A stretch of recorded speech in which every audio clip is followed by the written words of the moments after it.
அஸ்ஸலாமு அலைக்கும் வரஹ்மத்துல்லாஹி வபரகாத்துஹு. பிஸ்மில்லாஹிர் ரஹ்மானிர் ரஹீம். கடன் பிரச்சனைகள் எல்லாம் விட்டு நீங்கி ஒரு விசாலமான பொருளாதாரம் கிடைக்க வேண்டுமென்றால், ஒரு விசாலமான ரிஸ்க் கிடைக்க வேண்டுமென்றால், கண்டிப்பாக இந்த துஆவை அதிகமாக ஓதி வாருங்கள். ஹலத் அலி ரலியல்லாஹு அன்ஹு அவர்களிடத்தில் ஒரு அடிமை வந்தார். அடிமைனா எழுதி கொடுக்கப்பட்ட அடிமை. அந்த காலத்தில் அடிமைகளை வச்சு வேலை வாங்குவாங்க. அந்த அடிமைத்தனத்திலிருந்து அவர் வெளியே வந்து சுதந்திரமானவராக ஆகணும் அப்படின்னு சொன்னால் சில வழிகள் இருந்தது, வழிமுறைகள் இருந்தது. அதில் ஒன்று என்னன்னா, அந்த எஜமானர் சொல்லுவார், எனக்கு நீ எவ்வளவு சம்பாரிச்சுட்டு வந்து காசை கொடுத்துட்ட அப்படின்னு சொன்னால் நீ உரிமையாகி விடுவாய், அதாவது நீ சுதந்திரமானவனாக ஆகி விடுவாய், அடிமைத்தனத்திலிருந்து வெளியேறி விடுவாய் அப்படின்னு சொல்லுவார். அப்போ அந்த அடிமை என்ன செய்வார்? உடனே அந்த காசு பணங்களை சம்பாதிக்கிறதுக்காக வேண்டி போவார்.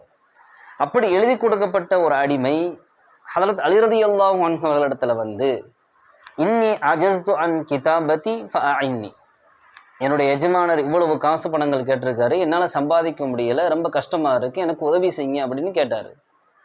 ஹதரத் அலி ரலியல்லாஹு அவர்கள் சொன்னாங்க, அலா உஅல்லிமுக கலிமாத்தின் அல்லமனிஹின் ரசூலுல்லாஹி ஸல்லல்லாஹு அலைஹி வஸல்லம், அல்லாஹுடைய தூதர் ஸல்லல்லாஹு அலைஹி வஸல்லம் அவர்கள் எனக்கு கற்றுக் கொடுத்த சில வார்த்தைகளை உனக்கு நான் கற்றுக் கொடுக்கிறேன். அதனால உங்களுக்கு என்ன கிடைக்கும்? லவ்கான அலைக்க மிஸ்லு ஜபலின் தைனன் அத்தாஹு அன்க, உங்களுக்கு மலையளவு கடன் இருந்தாலும் அல்லாஹ் அதை நிறைவேற்றி கொடுப்பான், அந்த கடனை நிறைவேற்றுவதற்கு அல்லாஹ் உதவி செய்வான் அப்படின்னு சொல்லிட்டு அந்த துஆவை கற்றுக் கொடுக்கிறார்கள். அல்லாஹும் மக்ஃபினி பி ஹலாலிக அன் ஹராமிக், யா அல்லாஹ், நீ எதையெல்லாம் ஹராமாக்கி வைத்திருக்கிறாயோ, தடுத்து வைத்திருக்கிறாயோ, அதையெல்லாம் விட்டும் என்னை பாதுகாத்து, நீ எதை ஹலாலாக்கி வைத்திருக்கிறாயோ, எதை ஆகுமாக்கி வைத்திருக்கிறாயோ, அதை கொண்டு என்னை போதுமாக்கி விடு. வஅக்னினி பிஃபத்லிக அம்மன் சிவாக், உன்னுடைய அருளை கொண்டு என்னை போதுமாக்கி விடு. அதாவது எந்த சூழ்நிலையாக இருந்தாலும், எந்த தேவையாக இருந்தாலும் நான் உன்னிடத்திலே கேட்டு பெறக்கூடியவனாக ஆக்கிவிடு, நான் வேறு யாரிடத்திலும் தேவையாகி விடக்கூடாது என்கிற ஒரு துஆவை ஹதரத் அலி ரலியல்லாஹு அவர்கள் அந்த அடிமைக்கு, எழுதி கொடுக்கப்பட்ட அடிமைக்கு கற்றுக் கொடுக்கிறார்கள். அப்போ நமக்கு கடன் பிரச்சனைகள், இன்னைக்கு கடன் பிரச்சனைகள் இல்லாதவங்க யாருமே கிடையாது, எல்லோருக்கும் அந்த பிரச்சனை இருக்கு.